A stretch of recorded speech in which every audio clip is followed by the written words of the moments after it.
سونے کی انگوٹھی اور چاندی کی انگوٹھی پہننا کیسا ہے، اور ہاتھوں میں سونے چاندی کی چین وغیرہ یا گلے میں سونے چاندی کی چین وغیرہ پہننا مرد کے لیے کیسا ہے، ویڈیو کو پورا ضرور سنیے گا۔ سب سے پہلے تو سونے کی چین عورتوں کے لیے تو سونا چاندی کے زیورات کی اجازت ہے، مگر اس میں بھی شرط ہے کہ سونا اور چاندی کا حق ادا کرے، یعنی اگر نصاب کو پہنچ جائے تو زکوٰۃ دے، اور اگر نصاب سے کم ہے تو معاف ہے۔ اور مردوں کے لیے سونا چاندی کے جتنے زیورات تلبس یہ ناجائز حرام ہے، البتہ کچھ چیزوں کا مردوں کے لیے استثناء ہے، یعنی چاندی کی انگوٹھی وزن 4.5 ماشا سے کم ہو اور اس میں ایک نگ پڑا ہوا ہو، اور یہ بھی یاد رکھیے کہ نگ بالکل نہیں ہے تب بھی ناجائز ہے، اور ایک سے زیادہ نگ ہے تب بھی ناجائز ہے، وزن 4.5 ماشا سے زیادہ ہے تب بھی ناجائز ہے۔ ان تمام شرائط کے ساتھ اگر ہے تو چاندی کی انگوٹھی پہننا جائز ہے، لیکن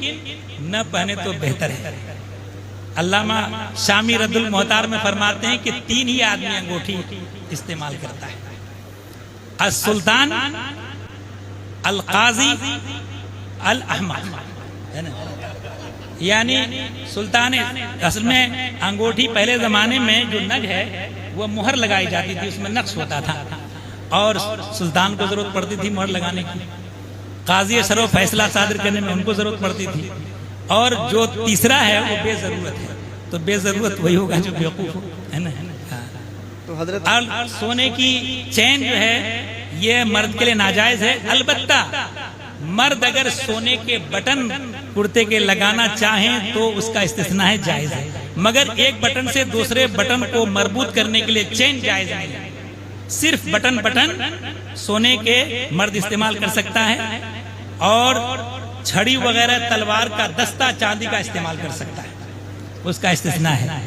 تو اس لیے جو جائز چیزیں ہیں وہ آپ کر سکتے ہیں، لیکن کچھ لوگ سونے کی انگوٹھیاں اور گلے میں چین مرد استعمال کرتے ہیں، ناجائز حرام ہے، ان سے بچنا ضروری ہے، فرض ہے۔